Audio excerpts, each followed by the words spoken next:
ঈদের আনন্দ শেষে জীবিকার তাগিদে কর্মব্যস্ত ঢাকায় ফিরতে শুরু করেছেন কর্মজীবী মানুষ। এছাড়া প্রিয়জনের সাথে ঈদের আনন্দ ভাগাভাগি করে নিতে আজও রাজধানী ছাড়ছেন অনেকে।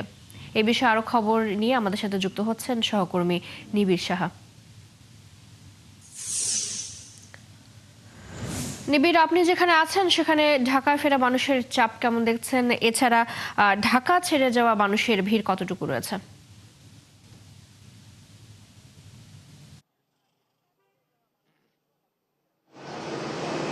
চৈতি আসলে সেরকম চাপ কিন্তু লক্ষ্য করছি না। এমনি যেমনটি চোখে পড়ছে যে সাধারণ দিনের মতোই কিংবা ছুটি শেষ হয়নি এমন একটি ভাইব কিন্তু আসলে আমরা লক্ষ্য করছি। এবং এই মাত্র সিরাজগঞ্জ থেকে একটি বাস সেটি টেকনিক্যাল মোড়ে পৌঁছেছে এবং যেহেতু এইখানেও কিন্তু আসলে দেখা যাচ্ছে যে যারা এসেছেন তারা কিন্তু আসলে এখন বাস থেকে নামছেন এবং সেই সাথে এর আগেও আমি কয়েকটি বাস আরো আমার চোখে পড়েছে যেগুলো ঠিক টেকনিক্যাল মোড়ে এসে যাত্রীদের যাত্রী নামিয়ে দেয় এবং সেগুলোতেও কিন্তু একই চিত্র বলা যায় যে চোখে পড়েছে যে গণপরিবহন আসছে, শ্রমজীবী যারা চাকরিজীবী তারা ঢাকায় ফিরছেন।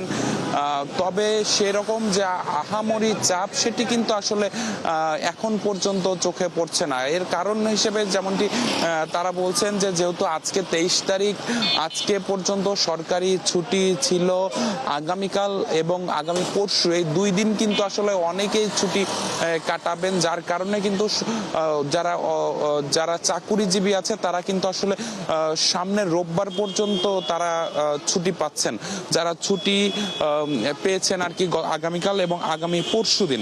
যার কারণে কিন্তু তারা বলছেন যে আজকে সকালে তেমন চাপ না থাকলেও কিন্তু আসলে বিকেলে খানিকটা চাপ বাড়বে। সেই সাথে আগামীকাল এবং পরশু যারা ছুটি নিতে পেরেছেন তারা কিন্তু আসলে ধীরে ধীরে তাদের ফিরতে আরো সময় লাগবে, যার কারণে পুরো যাত্রাটি আসলে দেখা যাবে বেশ স্বাচ্ছন্দ্যপূর্ণ এবং রাস্তায় তেমন কোনো বিশেষ চাপ তৈরি হবে না এমনটি কিন্তু তারা বলছেন।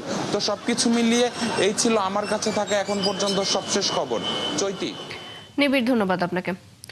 আমাদের সাথে যুক্ত ছিলেন সহকর্মী নিবিড় সাহা।